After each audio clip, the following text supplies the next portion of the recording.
I'm here in, St Pancras Station, yeah, the lobby of a rather nice hotel in St Pancras. yeah. I mean, the seat behind us doesn't look amazing, but No. trust me, if you could see the other direction, it's beautiful. And I'm with Nick Mailer, who's an intellectual guy's intellectual guy. I mean, right? Yeah, a philosopher, a scientist, an explorer of bad hypotheses, I think would be fair to say. I think that's probably is fair to say. I like to kind of capture them and put them in a little zoo and then look at them and laugh at them. Unfortunately, the wild animals that are these bad hypotheses are kind of running rampage around our environment every day, and I think they need to be caged up a bit and tamed. Yeah, we need a precision rifle to just take them out, but that's proving difficult because they're protected by Yes. the orthodoxy. Yes, indeed. Which brings us to the whole cholesterol hypothesis, and people will have heard this, that high cholesterol is a problem, right? Not true, but they'll have heard this, and LDL cholesterol. So maybe we could talk about that a little bit. I mean, where that came from. Well, What's it about? Well, exactly. And again, I'm certainly not a doctor. I'm not a biochemist. So what the hell should I know about this? The answer is, people in families are prescribed statins. In my family, have been prescribed statins. Very elderly people are prescribed statins. People come to you and say, well, what does this cholesterol reading mean? What does the other cholesterol reading mean? And your instinctive answer is, well, let's ask the GP, and the GP, whatever he tells you or she tells you, go by that. But there were some real striking inconsistencies with what we were being told, even if you take into account that there are ambiguities, which there will always be in any field of discourse. And for example, I have an elderly relative who was told, oh, your cholesterol level is very high, so take a statin. Now, this is a few years ago before I kind of really got into this, but even at that point I said, well, let's find out what these statins do. And I knew that she had some issues with balance and so on, so I thought, okay, statins can cause problems with muscle deterioration and so on, so let's actually see what the evidence is. And I did some searches, the usual PubMed trawl. What's interesting is I wasn't trawling for anything particularly cherry-picked because I didn't know which side to go at the time. Oh, it was open and unbiased. I just said, well, let's see what happens with old people on statins. And study after study after study seemed to say that old people with lower cholesterol were more likely to die sooner and in worse circumstances. If they were checked into hospital, they were more likely to die of an infectious disease. They were more likely to be prone to certain cancers. And again and again and again, this data seemed to be rippling under in a fascinating way that was being completely and utterly ignored by the mainstream GPocracy. And I thought, what on earth is leading to this? Either all these studies are completely made up, and for some reason PubMed is publishing weird conspiracy theories, or there is a sort of conspiracy theory, which means that these things are being tacitly ignored. And when at university, I was interested in the philosophy of science and how different scientific paradigms become ascendant and what happens, societal buy-in. I thought it looks to me as if there is I don't believe it is an actual conspiracy theory, but it looks to me as if it's like an emergent property. It's like a slime mold.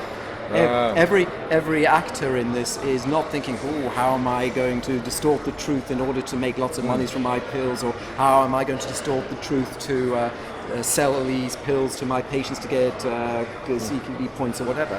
But it's just that each individual has just a very small amount of self-interest, nothing biased or terrible or Machiavellian, just enough to tip the whole organism, the whole ant farm, the whole slime mold into what we find. And if you take Occam's razor and you say, what's the most likely reason for all these hypotheses to be ignored, and you look at the size and you look at the interests of the big pharmaceutical companies, it would be peculiar if we didn't have these mistakes and these misapprehensions, bearing in mind the dynamics we have. So it's almost, it's not at all surprising. It's not a conspiracy theory, it's not tinfoil hattedness. It just fits all the data perfectly. That we're in a situation where very intelligent people, eminent people who really believe they're doing the right thing, are caught in this peculiar miasma where high-powered, good quality research, where excellent mechanistic explanations, where evolutionary data is just completely ignored. Yeah. That we are an ice age species that ate lots of fat and that was required to evolve our brains. There's no argument about that. Every paleontologist, every second edition of the New Scientist says that. Nobody argues about that. And then eat your healthy whole grains. Well, hold on, how do we get from there to there? Nobody discusses that. It's just, this dichotomy is just something there, and one is not meant to build these bridges, or one's not meant to build the syllogism. It's just no question. And that's kind of where I came from. Yeah, and evolution is largely ignored, or evolutionary medicine is an enormous part of forming any hypothesis, but it's largely ignored. So it's the studies that are funded that come out with the paradigms. And isn't the cholesterol one now is so long established that it's become true by familiarity. Every doctor knows it's true. It's absurd to say it's not true. Cholesterol's tragedy was that it was so easy crudely to measure it so early. So early, before they knew how it worked. If actual blood cholesterol, never mind lipoproteins, had been a really tough thing to measure and very expensive to measure, we would have a different hypothesis now. Like insulin. Yeah. Unfortunately, it was tough. Yeah. Can you imagine if in the 50s there were some way of measuring insulin which just required a very simple finger click or something, and they could not measure cholesterol so easily. And they could not measure cholesterol. We actually would have had the facts of chronic disease. Can you imagine where we would have been? Yeah. And then imagine somebody would have come and been sitting here, some weird alternate history nutcases, and said, "Screw it! It's this innocuous antioxidant called cholesterol that's in your blood." And somebody said, "What are you talking about? That's used to build every cell in the body, and the brain needs it. Why are you going on about cholesterol, for goodness sake?" You'd be seen as a nut job, but sadly it was easy to measure, and there were pills. Firstly, cholesterol stymine, or whatever they were called. Stymine, yeah. Whatever they were called, and they prevented the absorption from the gut. Yeah, exactly. Yeah, and then of course the statins. So at that point, you've got the statins are a fascinating story of how they were made. They're basically mycotoxins, where they used the there was kind of nuclear warfare between various fungi, and one of the fungi used the nuclear warfare of knocking out the other one's HMG-CoA path, and so they come say, "Oh yeah, we'll take that bit of that nuclear bomb and we'll put it inside our livers." And knock out the cholesterol production somewhat. Yeah. Well, it's kind of it's weird. It's kind of forcing other things to rev up, forcing L receptors to artificially balloon. It does some very, very weird things. Yeah. I would ask any GP who prescribes them to refuse to prescribe them until he or she actually understands the full mechanism of how it works. I find if I were a doctor, I would never be happy about prescribing a pill whose mechanism I didn't understand. Yeah. Even if I didn't really understand the implications of that, just imagine not knowing when this molecule goes into this patient's body, this is the trigger of events. Just the sequence. I agree, and I'd be the same, but I think the vast majority of doctors, in fairness, are very busy. They've done their education. They do continued medical education, but that's mostly funded, or often funded by industry, and I guess that's unfortunately never going to happen. But even outside of the medications, I think statins, a pleiotropic effect, they stabilize plaque, they lower thrombosis through certain mechanisms. Something about nitric oxide production. Nitric oxide production. Yeah. So let's say the statins have a place, they've got side effects, but they've got a value in established known heart disease with extensive atherosclerosis. But I think what you're talking about is you give them to people because of cholesterol. Yes. People in their 90s, otherwise healthy, and then they see that their cholesterol panel is too high, and you give it to them. There's nothing else is present. Hypercholesterolemia itself becomes a disease that has no symptoms other than a number. Or some statistical risk, which is not even properly understood. Right. Yeah. Now, when you were talking about, so lower cholesterol, people have worse outcomes with lower cholesterol as they get older. And during Framingham, a lowering of cholesterol during the 20 years was a significant risk for all-cause mortality. But some of the people say, reverse causality. So when you're diseased and sick, your cholesterol gets lower, and that's why lower associates with the problem. But that's not true, I think. No, it isn't. There have been, and it wasn't just analysing the Framingham data. There were various other studies where they actually said, well, let us actually go back where people had data for people 10, 15, 20 years before. Yeah, historical data. And no, it wasn't. I think the hypothesis kind of was, okay, you get cancer or you get some infectious disease or something, and all your LDL gets used up by the cancer fairy. By a made-up mechanism. Yes. We don't know, but what it the gets hell? all used up, and there's a sudden precipitous drop, and when you get into hospital, that's what you see. No, they tracked people from 10, 15, 20 years, well before they had anything approaching these diseases.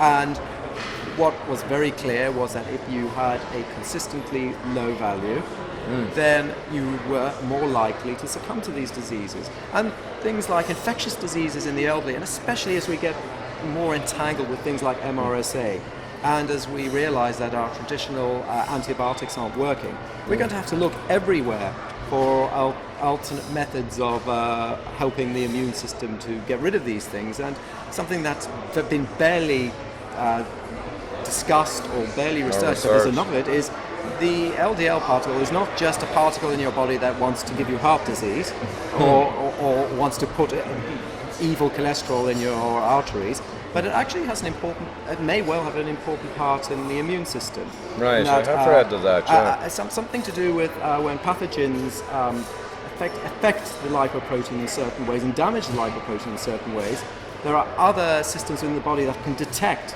the sort of damage that has been done and can react appropriately. Now you think, if they were an imaginative pharmaceutical company, at the moment they should be researching the heck out of that and saying, well, what is that mechanism? How can we biomimic it? What's going on there? How can we help it? And I wonder whether that's going to happen, whether there'll suddenly be a switch when there's money to be made in treating cholesterol and its transport as an opportunity rather than a threat. I wonder whether we're going to see a sudden change in that hypothesis. Possibly, but it depends. If that in any way undermines other markets, then it simply won't happen. No. Because I think only potential for profit is the only thing that drives progress in medicine. Yeah. Largely, especially pharmaceutical. Yeah. And the whole, well, then there's the whole area of whatever about the LDL-C or the LDL people getting a generic LDL or cholesterol measurement. There's an idea now that it's being acknowledged more and more by experts that LDL value is a rubbish biomarker for heart disease. Yeah, so after 40 years... You have to be careful when you say that. It sounds too hopeful. You go to your average GP, and I know it because I've done it, and LDL-C, if you've got a lot of it, you will die tomorrow. If you don't have a lot of it, you will live forever. And that sounds simplistic. That's pretty much the dialogue that comes out. And you'd say, okay. But a relative of mine had atrial fibrillation, so I went to see a heart specialist about that. No. And the heart specialist in that document is also talking about various markers. Also, LDL-C, if it's at that level, you're in trouble, the end of it. And this is a heart specialist. Yeah. So, yes, I agree with you. In the fringes of academia and a certain... We mustn't overstate it, because I think sometimes we think, we're winning the battle. No, we're not. Not yet. No, and certainly in Ireland, and I can speak mainly for Ireland, there is no question. A guy came to me recently and asked advice. He had a 5.3 or around a 200 odd by American units, total cholesterol. Now, whatever about LDL, total is a complete joke. Yes. But the doctor said, you're 5.3, you need to get below 5 or I'll need to put you on some kind of medication. Yeah. So even total cholesterol, which is a joke... Yes, no, this heart specialist was using total. Total, oh. With this relative of mine. And the reason that the total was elevated actually was HDL. He runs a lot. So they had great ratios. Yeah, so they ignored that. It's just, if you go above a number, then that's bad. And what's extraordinary about that is I tried to explain, the relative said, well, why isn't it bad? And I said, I'll tell you what, Arsenal were playing Manchester United and the score was 8. I'm not going to tell you who got what, but the score was 8. Was the score too high? Who won? No idea. And basically, that's what happened. Even if you believe in the paradigm where you go, it's very difficult not to say good cholesterol and bad cholesterol like a little baby, because it's such a babyish term that we've allowed ourselves to become infected with these ridiculous reductionist notions that the body's got these little devils and these little angels flitting about. Created by evolution, by the way, for some reason. Yes, with the little devils and the little angels flying about in our arteries, fighting with each other to keep us alive another day.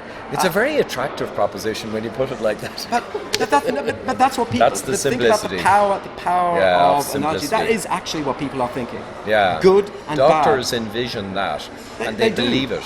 They do, and they want to give weapons to the good guys and quash the bad guys. Yeah, and they can't give weapons to good guys because they know all the drugs to raise HDL failed. Yes. So that's a dead end Yes. for profit. So that's gone. They gave weapons to the good guys, and the good guys kept shooting themselves in the head. So I said, okay, we can't do that.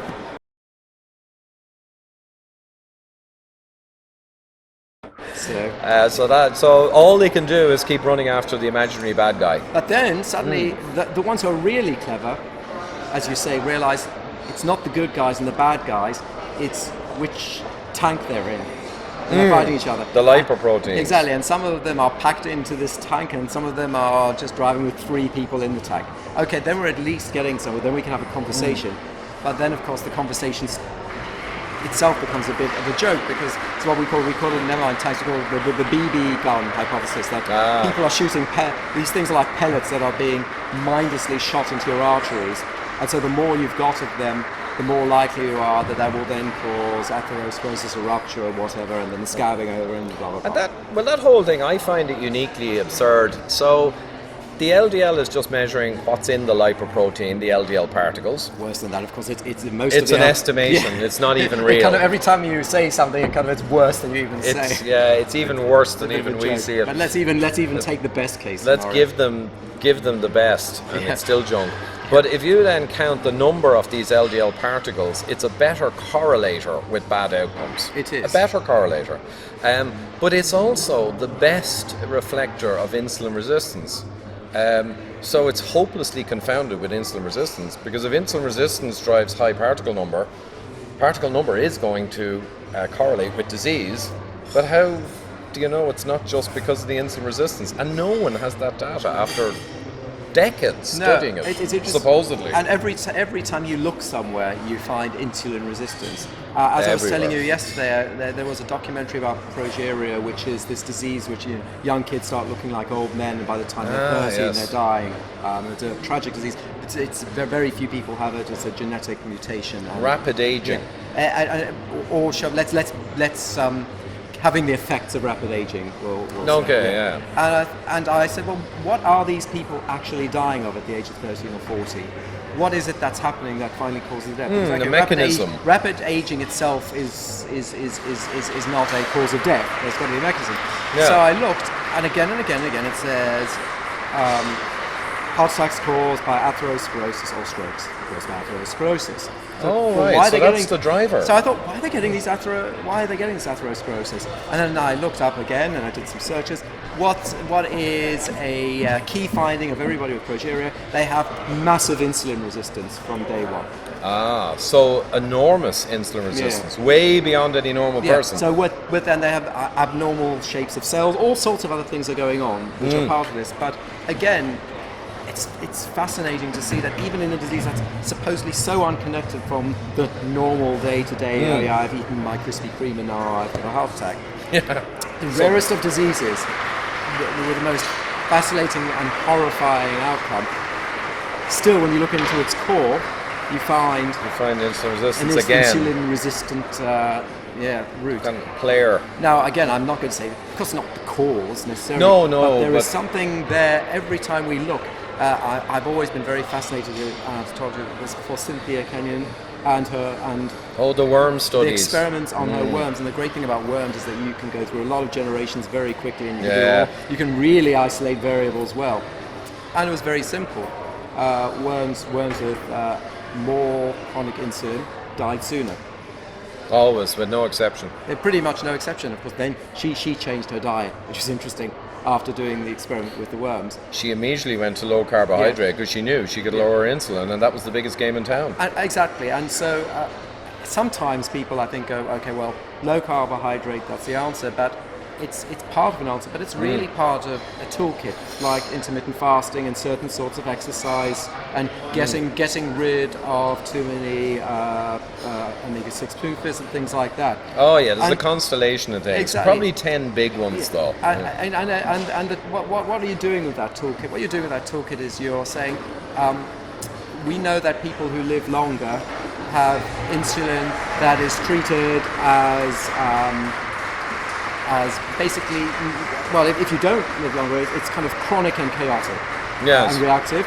Whereas if you want to live longer, it has to be pretty exquisitely measured for the particular requirement at that particular moment. It has to be acute and exquisite. Yes. If you want to live longer, make sure that your insulin is acute, your insulin usage is acute and exquisite. If you can get your body into that state and you don't fall prey to something else that's unfortunate, like you, or you get knocked over by the bus, or eaten yes. by a tiger, then you will probably live to a nice old age, generally speaking. Of course, there will be the outliers, like those people who say, I can smoke 300 cigarettes a minute and I live till the age of 152 or whatever. But we don't. But generally speaking, we don't make policy by those sorts of people. No. And again, smoking drives up insulin resistance. High omega-6 vegetable oils. Low omega-3, so all the things we know. Fructose, of course. Which is, of course, the big irony of fructose, and this shows you measuring is quite dangerous, because what they did to diabetics is, of course, when you measure, what do you measure with a glucometer? You measure blood glucose. So, of course, when you have fructose, guess what? Your blood glucose doesn't go up. Hooray! That's looks perfect. great. Have as much as you want. Of course, you're not measuring blood or liver fructose, are you, at that time? No. If you were, maybe it wouldn't look quite so great. But it shows you that finding something that's easy to measure can be so dangerous. Absolutely, yeah, because the fructose going in and causing insulin resistance through the liver and other pathways, and they're not measuring non-alcoholic fatty liver is such a big deal. And people are puzzled by it. If you look at what's causing all of this thing? That is the single most shocking thing nearly of all to me, that non-alcoholic fatty liver disease is enormous in the population, and they actually ask why, when it's so blindingly obvious. Well, red meat, of course. Yeah, or insert your made-up whatever cause. Lack of whole grainitis. Lack of whole grainitis is a big one, actually. We got to feed them more whole. It's like when they found out that the population of 140,000 people with heart disease in the American hospitals had an average LDL around 100, and the healthy population they came from, age-matched, had an LDL around 135. So the guys with the heart disease at the end of the road have really lower LDL. Yeah. You know what they said? They said, must have dropped in hospital before we could measure it, and then retrospectively tunneled back in time because of quantum entanglement to change their previous records as well. I think that was one of the guys said that. Another guy said, well, if they've got this heart disease and their LDL's already low, we obviously got to get it lower. It's got to be lower. We got to lower it more. Basically, they want to get it to zero, don't they? I think they'll be happy then, and they'll all go home with their honorariums. With the pretty corpses. Yeah, that's it. Pretty corpses. But we were saying, though, about if we switched to LDL, we were talking about the fructose, the insulin resistance. Oh, insulin, the commonality. People over 100, one of the only commonalities of people who live more than 100. Of course, they search for everything, and there's only one variable. Low insulin. That's it. There's nothing else good that insulin. joins them together. And it comes up, it just keeps coming up everywhere. But there's no drug for it, except for, say, metformin. That's out of patent. And I think that's the problem. No one is interested. No. If it's not a profit centre or potential profit centre. The thing is, this connects up with so many diseases that people never think of. So many women these days have got PCOS.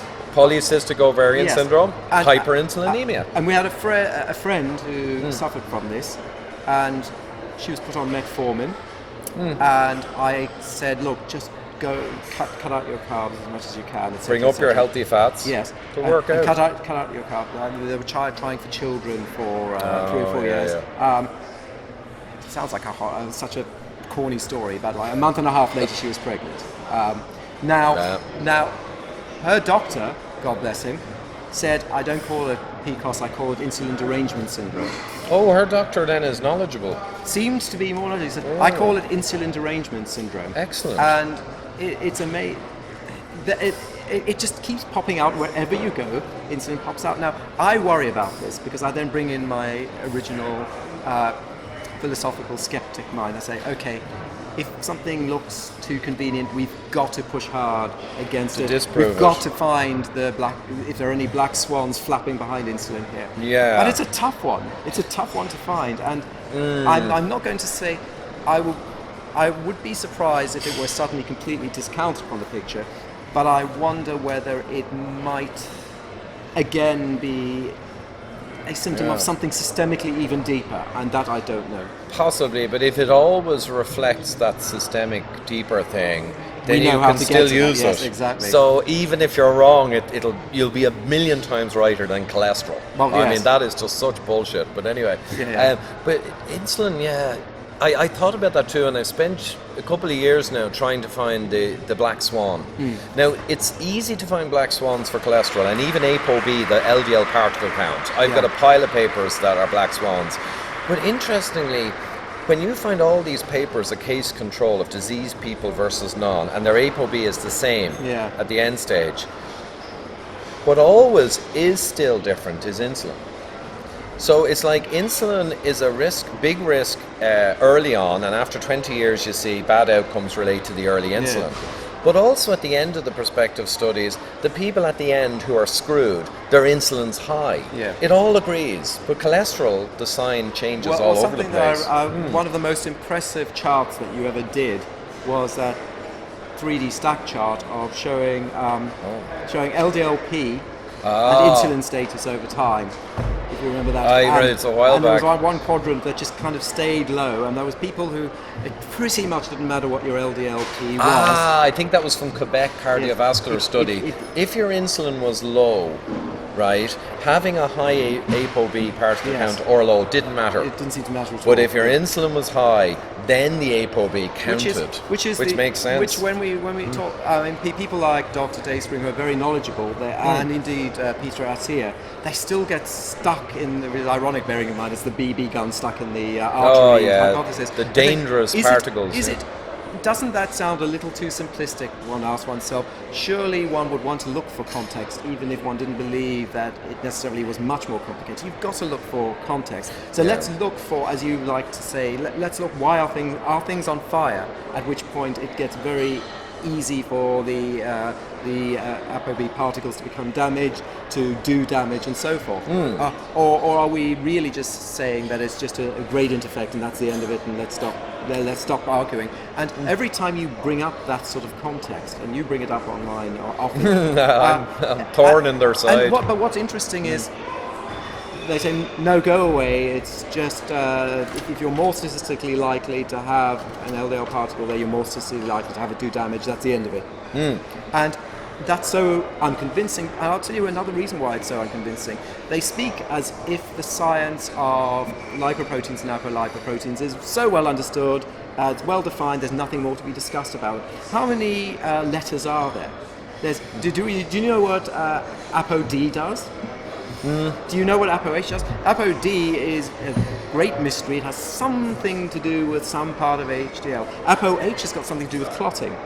Fibrinogen or something. When last did you see, and to do with things that happen with platelets, when last did you see a big discussion about that and how it might have... No, we were obsessed with ApoB. We know why we were obsessed with it. Because there's a pill that reduces it, and also it's a correlator. And it's a correlator. As far as I'm concerned, ApoB, the strongest evidence for ApoB to be bad in itself is correlational data. And then they make up the mechanisms that more simply as a concentration gradient with no proof, and they add it together into a package and say, look, it's obvious. It's simple. It's offensive to me. Now, there is a question about, okay, it is a correlator, but does that mean that it is a co-causal agent when the context is right, or isn't it? And I'm prepared to go, I can prepare to believe that if you are massively insulin resistant, then this stuff may well be causally damaging. Part of the causal chain, I'd agree. I would allow that. I will allow it. I want good evidence for it, but I will at least allow it. Same here. I will always allow, if the particles are oxidized and you've lots of them and you've got endothelial distress and you're driving all the bad things that lead to atherosclerosis, that having twice as many ApoBs will make you have a worse outcome. So and the more reducing Krispy the number you have will be worse. That's the end of it. It will be worse. And maybe even because of this. And if you did apheresis and removed the ApoBs that are damaged in an inflamed system, apheresis, remove the ApoBs, you get a better outcome. But even allowing that, it's wrong to say they're causal in a general sense. Yes, exactly. That's insult. That's abusive. Exactly, because if you then get rid of the fire, as you say, you get rid of the inflammation, you get rid of the context, you get rid of the highly problematic, damaged poofers, you get rid of all of that stuff. And then the ApoB goes back to being completely fine at what's seen now to be a high level. But the real damaging thing about this is by pushing the message that ApoB is inherently bad when the number's high, you're scaring a lot of people who happen to have a naturally high ApoB when they're doing all the right stuff, and their insulin is excellent, their C-peptide, their blood glucose, they're fit, healthy.